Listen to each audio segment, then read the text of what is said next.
dia bukan yang balik apa-apa hubungannya.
P39.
Saudara ahli tadi mengatakan bahwa anggaran dasar rumah tangga itu ada perjanjiannya. Ya. Untuk menafsirkan perjanjian berdasarkan 1339 itu terdiri dari satu, ada berdasarkan undang-undang, ada berdasarkan biasa, ada juga berdasarkan keadilan.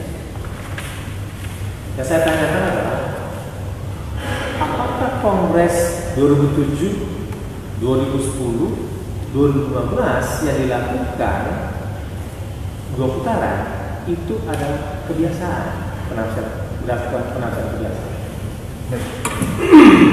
Izin mungkin saya meluruskan sedikit yang menjadi pertanyaan tadi, bahwa pasal 1339 itu bukan bicara soal bab penafsiran, tetapi adalah kekuatan mengikat dari satu perjanjian. Kekuatan mengikat. Jadi kekuatan mengikat perjanjian tidak hanya apa yang disepakati, tapi juga menurut, kalau dalam pasal 1339 menurut keadilan, dan sifat dari perjanjian menurut keadilan, kemudian keadilan, undang-undang, dan satu lagi saya izin yang mulia, saya bacakan saja 1339 sini adalah suatu perjanjian tidak hanya mengikat suatu hal yang tegas dilakukan dalamnya, tetapi juga segala sesuatu yang menurut sifat perjanjian haruskan berdasarkan kepatutan, ya kepatutan, kebiasaan atau kebiasaan dan artinya ini saya ingin memposisikan bahwa ini juga bisa digunakan untuk menjadikan suatu tolak ukur untuk menafsirkan dalam suatu perjanjian. Walaupun diatur di dalam undang-undang di dalam bab lain tentang penafsiran, tetapi ini bisa digunakan. Kenapa seperti itu? Karena apabila satu contoh, apabila ada suatu sengketa, kemudian terjadi dan kemudian dalam sengketa tersebut ada perbedaan penafsiran mengenai satu hal, maka bisa saja diambil suatu aturan atau ketentuan dari best practices atau dari kebiasaan yang terjadi pada saat itu. sehingga kemudian kebiasaan itu dianggap sebagai undang. Berarti kalau dengan tadi yang disampaikan yang diberikan ke saya itu ada dua peristiwa, dua pemberitaan yang sebenarnya berkorelasi dengan suatu peristiwa tertentu, di mana peristiwa tersebut terjadi suatu pengambilan keputusan untuk ketua dalam konteks itu, bahwa di situ dikatakan ada frasa 50+1 begitu, atau frasa lebih dari 50%. Maka ketika itu dilakukan secara berulang-ulang, maka itu dianggap sebagai kebiasaan menurut saya, sehingga itu bisa dijadikan sebagai suatu bentuk penafsiran yang suatu bentuk kekuatan meningkat dari suatu kebiasaan tersebut. Karena suatu kebiasaan yang dilakukan secara berulang-ulang dan secara sadar dilakukan hal tersebut, dan terhadap itu menimbulkan konsekuensi hukum, bahwa apabila tidak dilakukan menyebabkan suatu peristiwanya tidak sah atau tidak sah, atau ada akibat hukum ketika kegiatan itu dilakukan, maka tentu saja itu dianggap sebagai hukum kebiasaan. Jadi memang ada variasi antara kebiasaan dan hukum kebiasaan, di mana saya jelaskan di dalam konteks yang saya sampaikan ke Yang Mulia, bahwa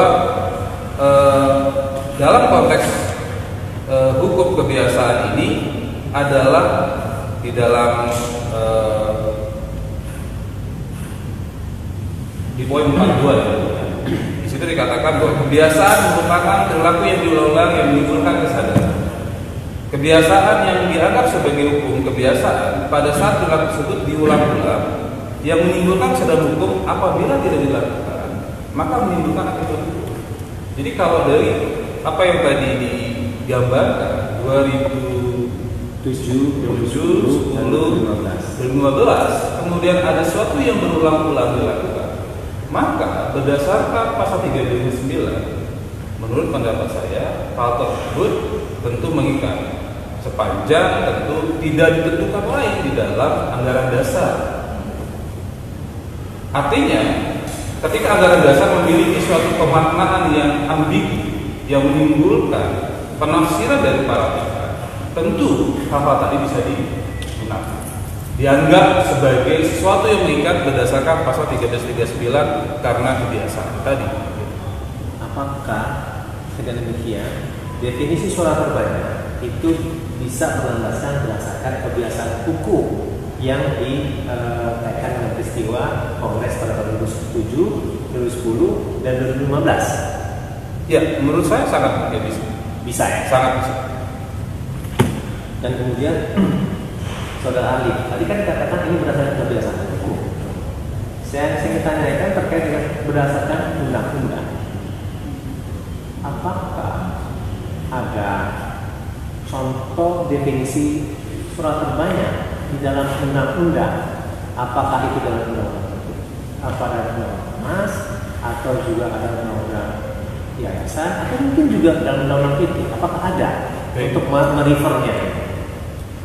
Sebagaimana saya sempat singgung ya, pada saat di awal, bahwa ketika kita bicara suara terbanyak itu ada di dalam penjelasan pasal 74 di dalam undang-undang tentang persyaratan terbatas, Undang-Undang 40 2007, di mana hal tersebut saya sitir di dalam poin 43 ya, bahwa saya bacakan izin yang punya. Secara umum, suara terbanyak yang diperlukan adalah suara terbanyak biasa, yaitu jumlah suara yang lebih banyak dari kelompok suara lain tanpa harus mencapai